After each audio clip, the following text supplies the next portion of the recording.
Hi everyone. Yet again. How are you all doing? Okay. We are now looking at Now That's What I Call Music 35, which is the last instalment from this seemingly never-ending year of 1996. There's certainly been a lot of nows and an awful lot of hits this year covered. Because we're averaging about 40 songs per album now, and it started at 30, so I keep reminding myself that when there's a lot of filler, I always remind myself that there are 10 extra songs.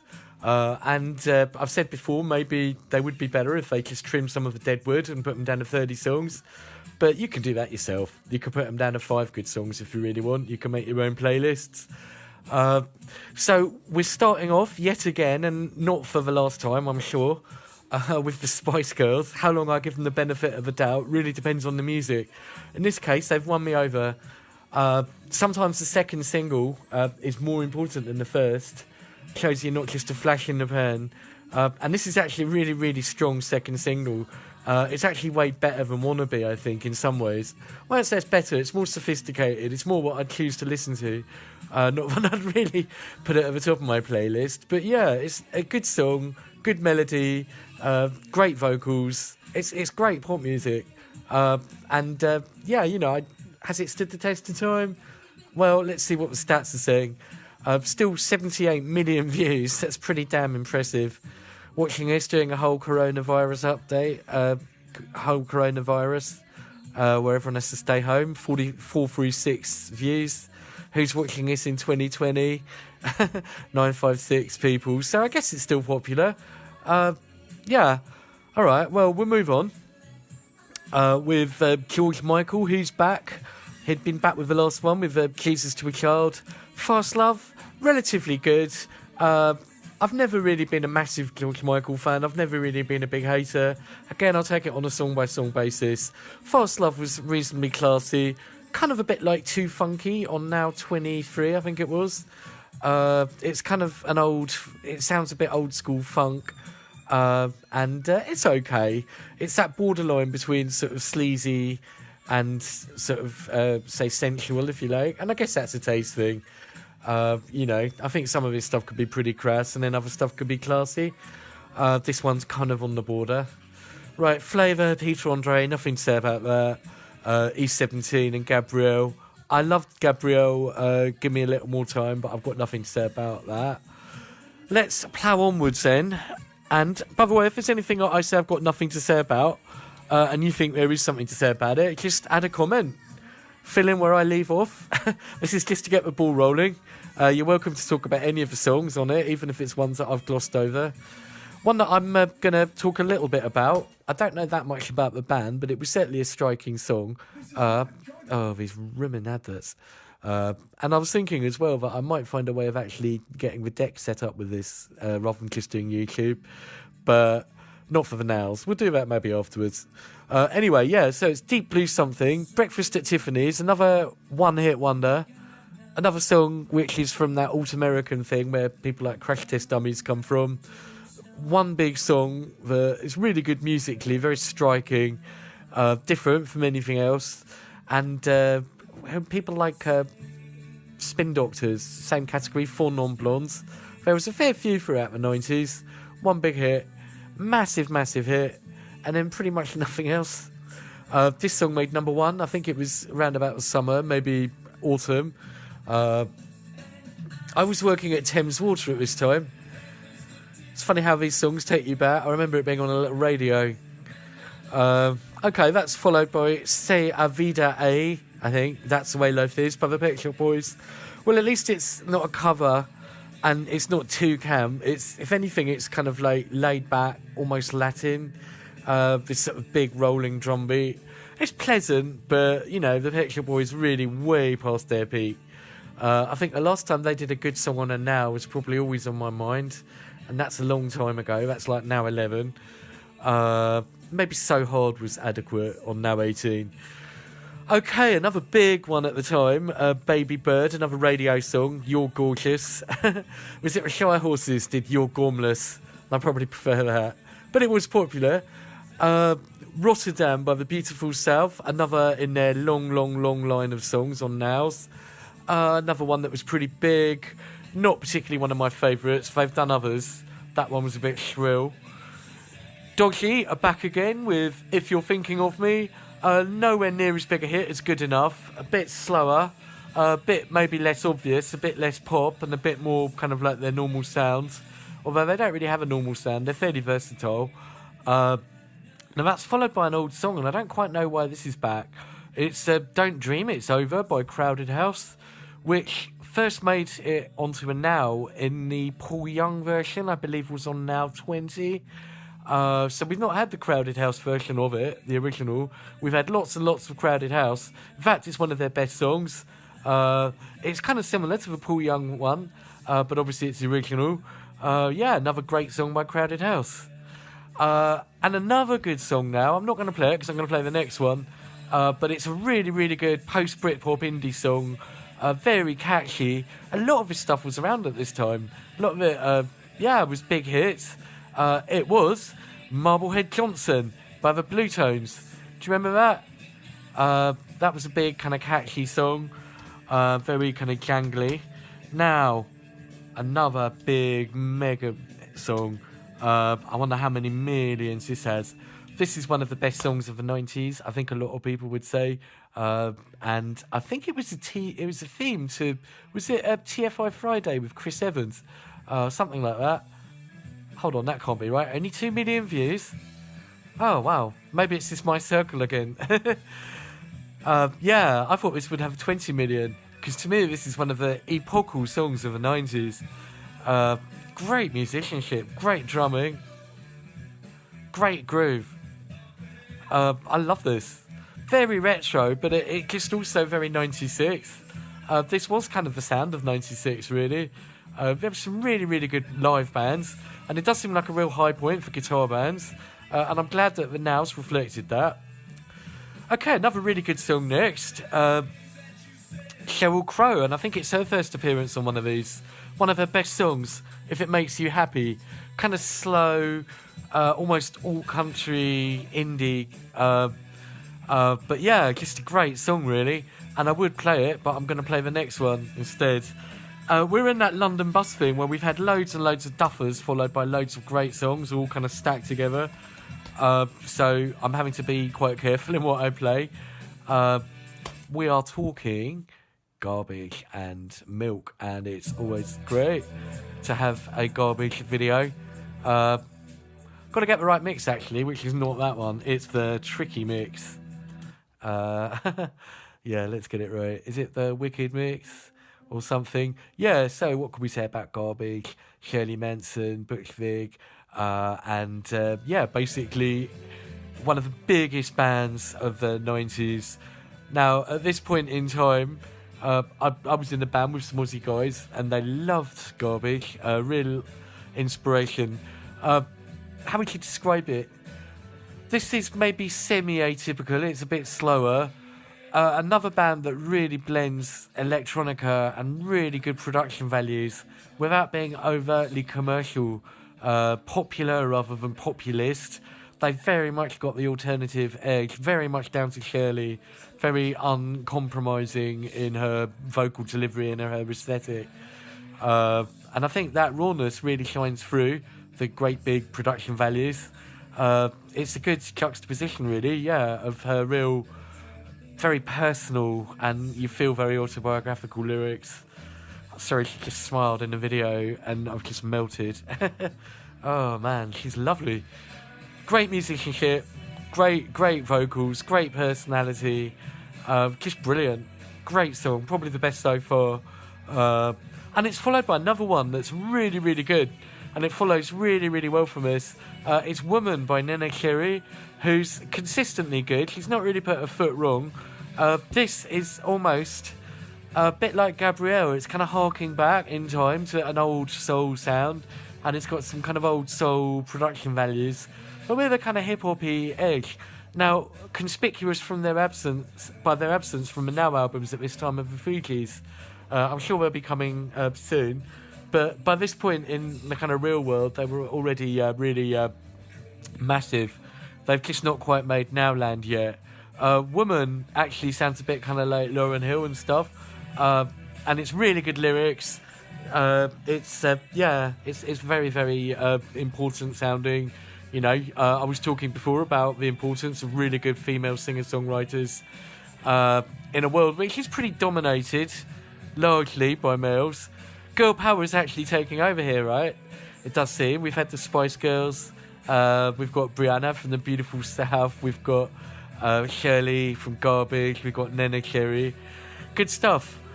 Okay, not so good is Goodbye Heartbreak by Lighthouse Family. Yawn.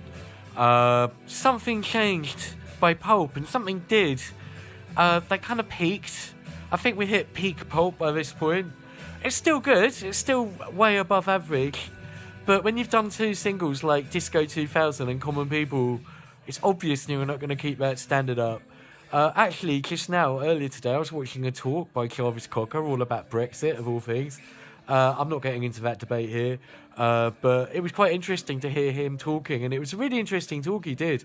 Look it up if you can, because he was talking about popular music and populism, and his pop culture knowledge really kind of reminded me of what I'm doing here. I think he's kind of a kindred spirit. Not saying I agree with him regarding Brexit, but, you know, musically, a character. This is also the time of the infamous Michael Jackson incident, the Earth Song thing and the Brits Awards. Followed up by Cast and Flying. They're still going. I forgot how many songs they had. Oh, why did that stop? Okay, good old YouTube. I'm getting your next one lined up. Yeah, I forget how many songs Cast had, actually. Flying isn't one of the most memorable ones, but it's still good quality. Like all the others, it's perfectly listenable. And it's about their fifth song on an hour, I think, now. And I respect them for that, actually, because they're all good. Right, you recognise this? Another classic. Another real classic. Possibly the most famous Suede song. Maybe this, or Animal Nitrate. 16 million views. That's pretty damn good going. I think they were from Haywards Heath, which is near my hometown of Crowborough in Sussex. I know Haywards Heath quite well. It's quite a boring town. Quite a nice town, but not very rock and roll. Yeah. Maybe this is getting a bit more commercial for Suede. But it just name-checks Suicide, the band. So they're, you know, keeping their roots on their sleeve. Yeah, good song. Okay, Belinda Carlisle's back again. Always breaking my heart. It's just starting to break my eardrums a bit now. It's really getting a bit tired. The world has moved on. You know, Suede to Belinda Carlisle. It's pointless. Right, okay. Escaping Dina Carroll. I like her, but her songs are getting increasingly drippy. This one's pure sugar. We've had Spice. Here's the sugar. When I say Spice, I don't mean the legal high. Right, it's not legal anymore anyway, is it? Thank God. But I digress. Right, Words, Boyzone. It's an old Bee Gees song. It's done in the normal Boyzone style. You can't really criticise it. It's a good, serviceable cover. I have to say, Boyzone are actually consistently just about keeping their heads above water here. I'm never going to be spending hours like dissecting the inner meanings of their songs, but they're not really pissing me off that much at this stage. Someday, Eternal, yet again, another Eternal song. I give them credit, again, it's a bit like Cast. They're just consistently putting out these strong, well, not really strong, but they're not bad songs. I just got nothing to say about them. Right, a big long run of duffers now, but I'm just going to totally skim past. Backstreet Boys, Never Break Your Heart. Damage, Love to Love. Clock, Oh What a Night. I will say, check out the Frankie Valli original, December 63. Louise, Undivided Love. Anton Jack, When I Fall in Love. 9/11, Don't Make Me Wait. Strike, My Love Is For Real. So that's a really long bad spell, actually. There's about 7 or 8 there that you just really don't want to listen to. But just when you falling asleep comes the ultimate can't fall asleep song. How many millions or trillions of views has this had? Another paradigm shifter. We've not had that many. So when they come along, you really notice 59 million views. Yeah, I bet a lot of people have got insomnia at the moment and are kind of feeling all sorts of aches over their body and just kind of paranoia. So this song never ever stopped being resonant. I always found it strange how such a dark song could be such a club floor filler. And it's kind of two songs in one. You've got the first kind of 2/3 really, which is this kind of dark section, great kind of spoken word, and then you get the kind of euphoric, trancey bit halfway through. And Faithless would really go on to be like a real kind of mainstay of festivals.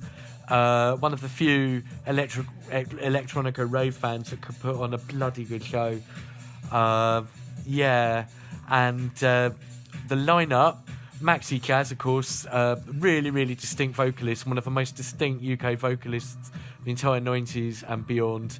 Rollo, who'd actually produced, I didn't say it at the time, but he produced Glowworm, Carry Me Home. No wonder it was so good. I was just ahead of the time. Because I liked it and no one else did. I was just listening to kind of proto-Faithless. And Sister Bliss. So a real kind of super group, really. They're all really talented people. And yeah, this must be one of the biggest songs of the 90s. Transcends dance into become an actual pop culture thing. Okay, one that really doesn't transcend dance, but still within dance, a really good song. BBE, 7 Days in 1 Week. Trance is getting here now. Kind of Euro trance. That's followed by I'm Alive, Stretch and Vern, which is a kind of cut-up house version of Boogie Wonderland. And yeah, it works quite well, actually. Stamp, that's almost a bit big beat here. It's where kind of house and trance and big beat all collide. Healy and Amos. I believe that's Jeremy Healy, who did Everything Starts with E on now 17. Okay, Live and Enjoy are back with third single Syndrome, Follow the Rules. We've already heard everything we need from them. We don't need any more. Wild Child didn't even get that far. Jumped to my beat. Pretty much said everything they were ever going to say in Renegade Master. Next is another one that is kind of follow-up-y in a way, but it's kind of different as well. They had a way more to them. They were more of a kind of albums-based band. I'm trying my best to keep this one going till the end. I'll kind of fade it out. It's not a song I really want to screw over. Yeah, Pearls Go, Underworld, which is kind of vocally at least a follow-up to Born Slippy. It's got the same kind of vocal effect. But it's got some really, really nice beats, really lush. Kind of missing link between like techno and D&B almost. It's kind of quite breakbeaty. But I guess it's still more what you'd call techno, if you're someone who really classifies music. I say the production values is second to none. It really doesn't sound dated at all. Really sounds quite ominous still. That's followed by another good quirky song, Space and Neighbourhood. Very different in style to Female of the Species. It's more, almost a bit madnessy, almost a bit scar-y, a bit scar indie, quite dancey as well. Funny lyrics, very quirky. Raise the smile.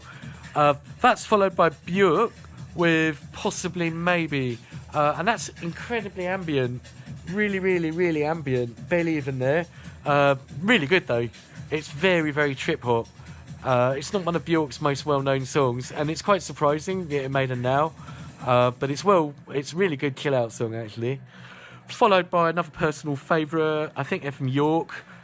This is one of my favourite songs of the 90s, and it's a bit out of place on this more kind of all electronic side because it's going back to indie. And it's the last song on the album. It's Chasing Rainbows, but it's just a beautiful song. It's a very kind of shambling song. It almost doesn't really hold together, but it kind of does. And it builds up to this really nice kind of chorus. A lot of emotion to this. Yeah. And I guess it's sort of pointing away almost to things like Travis and even Coldplay to a certain extent. Maybe better than both, but yeah. So then, let's do the roundup. We had some really bad patches on this, but we've also had some really good patches. So I'd describe it as a very lumpy release. They're not very evenly spaced, the good songs. Okay, Guilty Pleasure, Spice Girls, Say You'll Be There, one of their best songs, if not their best. George Michael, Fast Love, adequate. I think George Michael fans like it. Breakfast at Tiffany's, bit of a one-hit wonder, classic. Then You're Gorgeous, maybe to a certain degree. I don't really like it. Don't Dream It's Over by Crowded House, but it's a reissue. Within indie circles, I'd say the Blue Tones and Marblehead Johnson. I'd say within pop culture on a wider level, definitely the Riverboat Song by Ocean Colour Scene. On a wider level, it's still, on an international level, Cheryl Cole, If It Makes You Happy. Milk, garbage, absolutely. An obscure, underrated song, but definitely worth checking out. Nene Cherry and Woman. Pulp, Something Changed, not really. Beautiful Ones by Suede, I'd say it's an indie classic. Then A Really Bad Spell. And then we get Insomnia, absolutely. Probably the biggest song on the album. Again, not just dance, popular culture. Perth Girl, moderately, but nowhere near Born Slippy. And then this, which is probably just within indie, but it's a great song. I mean, it's only had 40,000 views, so maybe it's a kind of local speciality. It's a Yorkshire thing. All right. Okay, everyone.